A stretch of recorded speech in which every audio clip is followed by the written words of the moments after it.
YouTube, and welcome back to the second review of the 2015 Ford Taurus. Now, you guys know that we purchased this car back in May.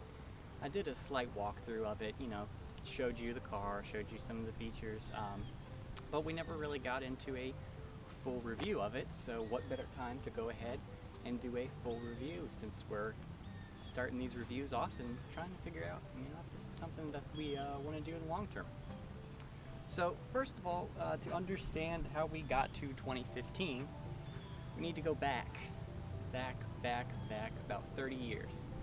And we want to go back to 1986, and that is when the Taurus first debuted on the American market. Ford kind of waited a while and was kind of a late entry to the market, but that kind of worked to their advantage because everybody was hyped up about the 1986 Taurus. So when it came out, the Taurus, the first generation, was a mad success.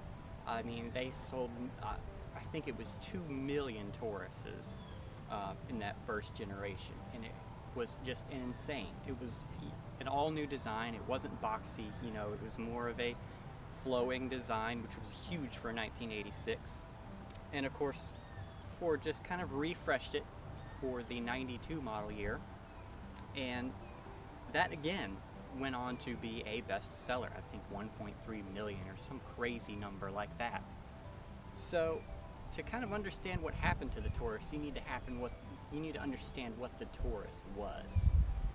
Because in the mid-late 90s, in 96, they redesigned the Taurus, and that kind of spelled the start of the end for the Taurus, because the designer decided that it would be a good idea to design a car with shapes that mimicked the Ford oval, which even to this day I can't understand why anyone thought that was a good idea. 96 Taurus came out, and it was kind of a mixed bag. Some people liked it, some people hated it.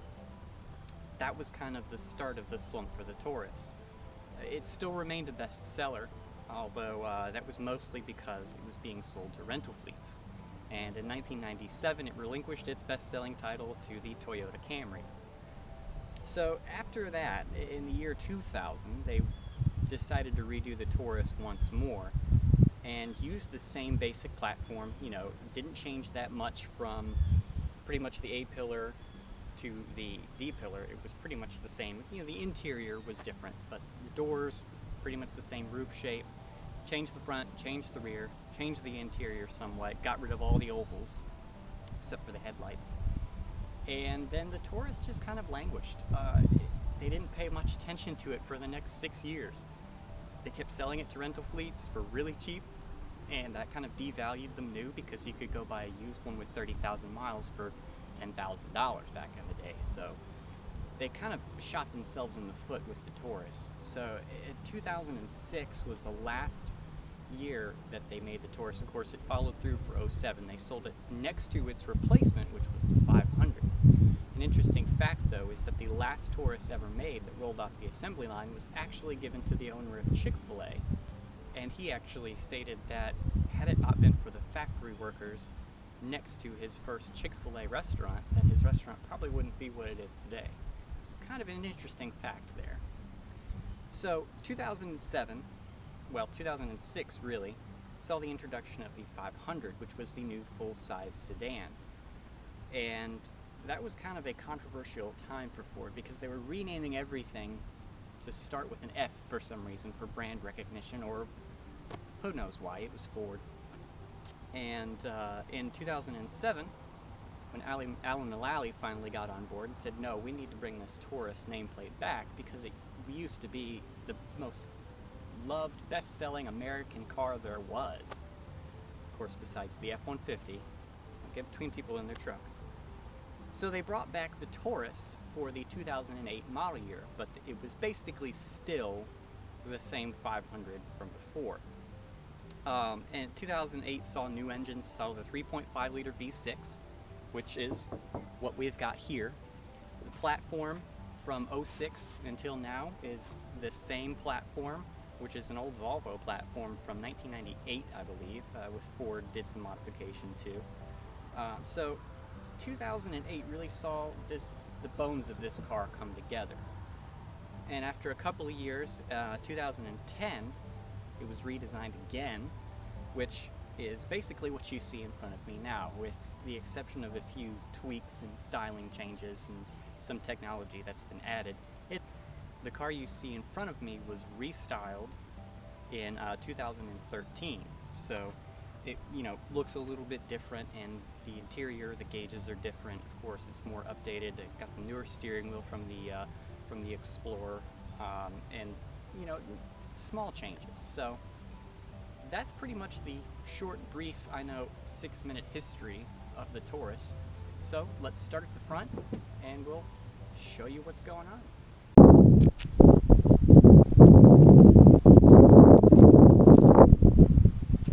See, this time I'm not going to cut my own head off in this shot like I did before. But anyway, up front we have basically the same engine we've had in the Taurus since 2008, although it has been updated and it makes a lot more power than it used to. This is, of course, transverse, front-wheel drive, 3.5-liter Duratec V6, double overhead camshafts, and of course Ford loves to say this, TIVCT, which is twin independent variable camshaft timing. Everyone has a variation of the same system pretty much. This particular one makes 288 horsepower and 254 pound-feet of torque. We have put a K&N intake on it. I know it's debatable whether or not it adds horsepower or whatever, but this is a great engine. Very proven, reliable, makes some great noises. I'm sure you'll see in the driving video later. And I mean, overall, it's just a great little workhorse. I really have nothing much else to say about the 3.5. In the show, you could get a twin turbocharged direct injected version of this same engine, of course, and you can get the 2-liter turbocharged 4-cylinder, but who would want that? There is a strut tower brace here up front, which I found quite interesting. But other than that, I mean, it's front-wheel drive, it's a V6. I'll definitely have more to report because we need to start it up, see how it sounds, front and back.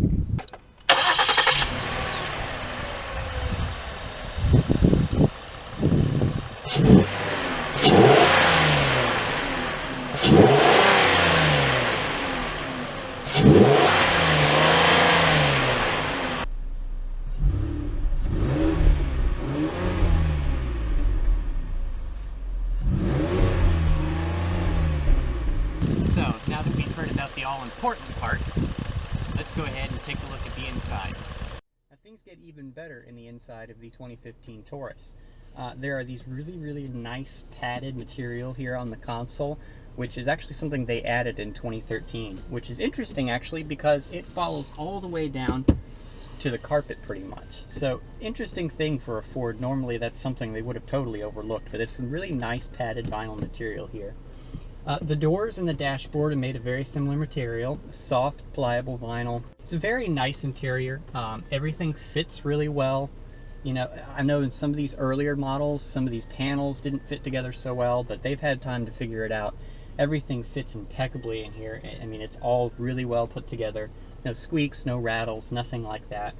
There's really nice chrome accents on all the buttons here. It's just enough chrome to look classy without looking just way ostentatious and crazy. You also have this nice chrome here on the window switches, around the mirror controls, the door handle itself, and around the lock tab. I mean, it's just small little things like that that make you think, okay, somebody thought about this, which is nice. Of course, you have automatic headlights. This is the company steering wheel pretty much for everything that uses this platform, which is, I mean, it's a great steering wheel. The only thing I don't like is that it's not 4-spoke, but I can't really be that picky. It has nice bolsters here. The leather feels good. It feels great in your hand. It's thick enough. It's not too thick. It's not too thin. Now, a subject of some debate in 2013 when they redesigned this Taurus, and actually before that when the 2011 Explorer came out, was this gauge cluster. A lot of people didn't like it. They didn't like the fact that there wasn't a real tack.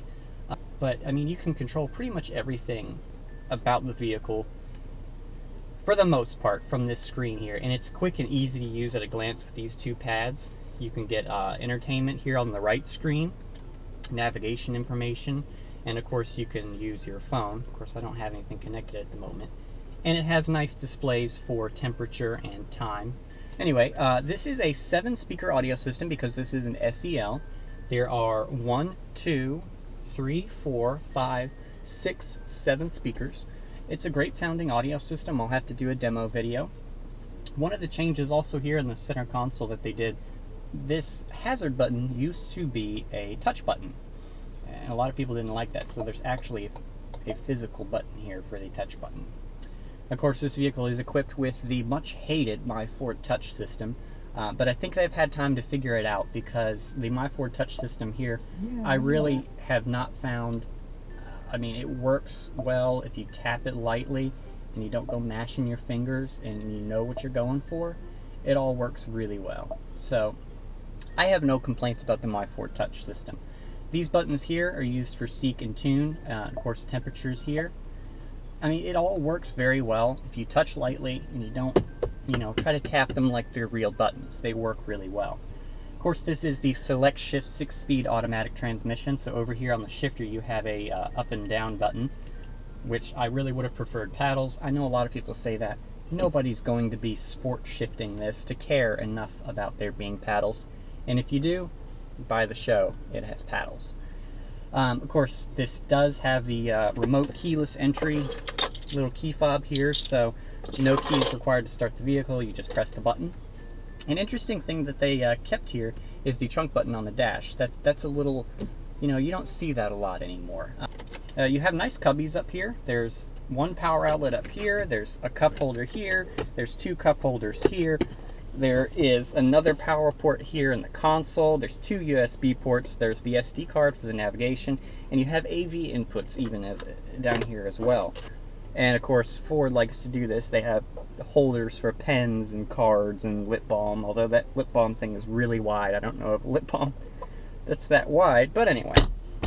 The console itself has the same leather from the seats here. The only thing I wish they could have done here is put the contrasting stitching from the seats on the console, but again, getting a little bit nitpicky. You have lighted vanity mirrors up front here on both sides. You have nap lights up here, click on, click off, typical stuff. A nice sunglass holder, which actually fits most sunglasses. And the optional sunroof, which is actually really nice. It tilts and slides open. I know, I'm stuck in that 90s Honda mentality where the only thing it does is slides open. So I'm amused by that. Another cool thing about these seats actually is that the headrests, if you listen, they click. So there's adjustments fore and aft for the headrest. That's a really smart idea because a lot of people get cars and they write a review and say, oh my gosh, the headrests are so intrusive and I feel like it's pushing my head forward. That's a really cool thing that they thought up to make that adjustment. So that's pretty much all I have to say for the front seat. Let's go check out the back. So the back seat of the Taurus. I really cannot say enough good things about the back seat in this car. The materials from the front door actually transfer back here to the back door, including these little inserts in the door, the silver trim. Everything is of the same material as the front. Now those of you that watch the Crown Vic review know that the front has that nice padded vinyl rest here, but you get to the back and it's hard plastic. Now that's a typical thing I have come to expect from Ford, but they actually did a great job. It's comfortable. This seat is really, really, really thick. It's like that thick. So there's plenty of padding here.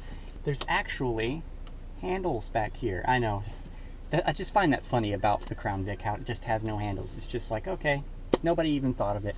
You have the little lights back here, which are nice, little reading lights. They are adjustable. They do move around. They're a little cheap, but it's Ford. Another cool thing about the Taurus is that they do have vents back here for the backseat passengers, so that's really nice. Flip down armrest makes it a 4-passenger vehicle instead of a 5-passenger, but that's okay. This is the thing about this car I really love. Everything in the cup holders and all the cubbies and everything has a removable liner, so if you spill something down in there, take it out, you hose it out, clean it, dry it, put it back in. No pass through here to the trunk, but this is a 60-40 split rear seat. The ceiling has been contoured so people that are a little bit taller feel comfortable. I'm pretty short, so I'm not really much of a judge of that. This trunk is only about half of a cubic foot smaller than the Crown Vic's trunk. But, that being said, I can still get in here, and I do have to turn my head somewhat, but does close with me in it, so that's a plus. Seats actually do fold, so that's really nice. It's an advantage for this car because you can put really long stuff in it. It's nicely finished. Not the greatest material, but it's a Ford. What do you really expect? There's grocery hooks for your groceries. It's got little things for a cargo net. The hinges are nice and out of the way up here, and there's gas struts, so nothing impedes on the cargo when you go to close it, so you could pack this thing full. Unlike the Crown Vic, it has traditional hinges. So that's something that's really nice about this car, is you could pack this trunk up to the max and not have to worry about the lid not closing. Well everyone, now that we've gotten up on our favorite back road, we are going to just see how good this Taurus is carving up the twisties back here. Now I know again this is not really this car's strength, but Ford put a sport mode on this car, so let's see what it does anyway. Of course this is front wheel drive, as I've probably already said a few times. A McPherson front strut suspension with multi-link rear, standard fare for a car of this type these days.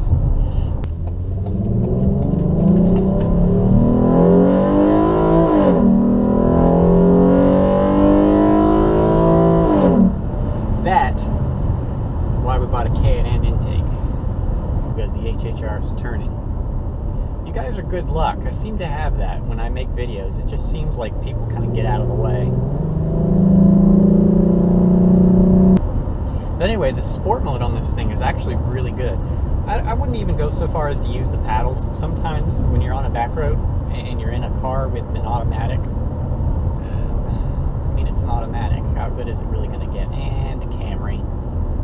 Sport mode is actually really good. It holds gears when you're coming up an incline. If you got a little bit of pressure on the gas, it kicks right up, like right there. It actually is programmed really, really well.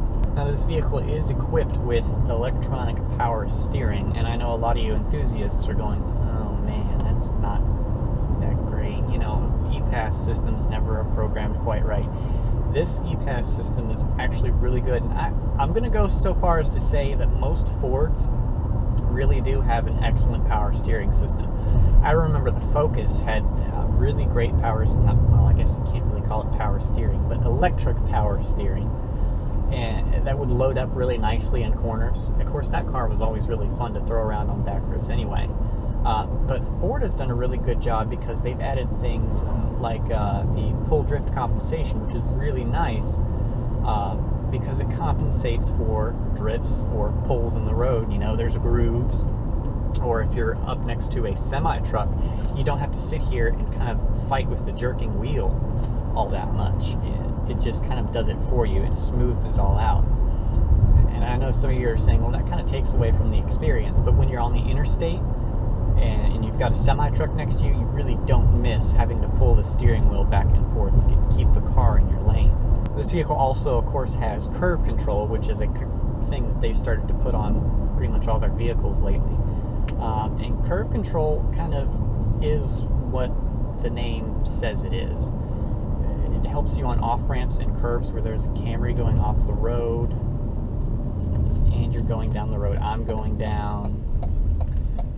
We'll get a good pass in.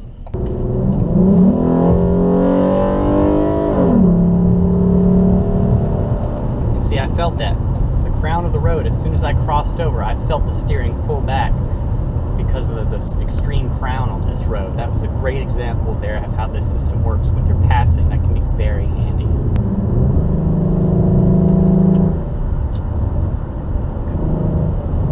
This car really, really, really holds the road in that corner a lot better than the Crown Vic. I must have gone through that going 60. Wow, that was, I think that's the fastest I've ever gone around that turn.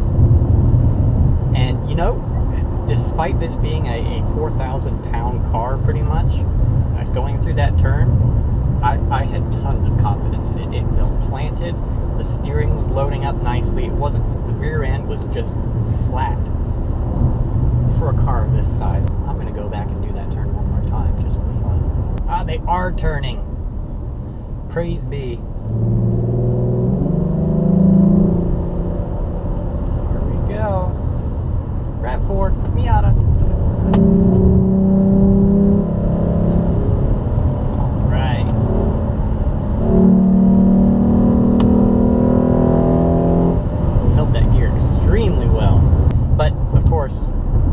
as you can hear, the road noise. This road's not the greatest in the world, but the road noise is actually really good. It's really, really quiet. We took this car to New York, a 6-hour trip, and it did really well. It was comfortable the whole way. And actually got really good gas mileage. I think we ended up getting like 32 miles per gallon. I would definitely recommend this car to anyone who still likes just American full-size car, which nobody really seems to care for anymore. The new Impala, which I haven't driven yet, but the new Impala is so much better than the old one, and it doesn't seem like you see very many of them out there at all. So this is definitely kind of a dying breed of car.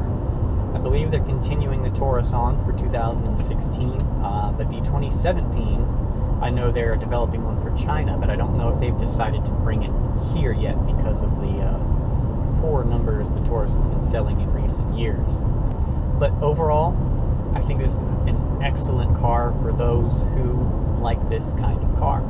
This isn't everyone's cup of tea. Obviously, I like big American full-size cars, but it offers a lot of bang for the buck. I hate to use that cliche term, but it really does. It performs well, gas mileage is great, the trunk is huge, you can haul 5 people and their luggage hundreds of miles and get 30 miles to the gallon. I don't know what more you could ask for in an all-purpose car. So with that, guys, I'm going to wrap up the review of this Taurus right here. Thank you so much for all the feedback on the previous video. Like, subscribe, comment, what do you like, what do you don't like. Hoping the audio is a little bit better this time. Using the GoPro, which is a lot closer to me until I can figure out another camera situation. But thank you for sticking around, and thank you for all the input. And stay tuned for the next video. Hopefully I will have one next Sunday for you. So thanks everyone, and we'll see you soon.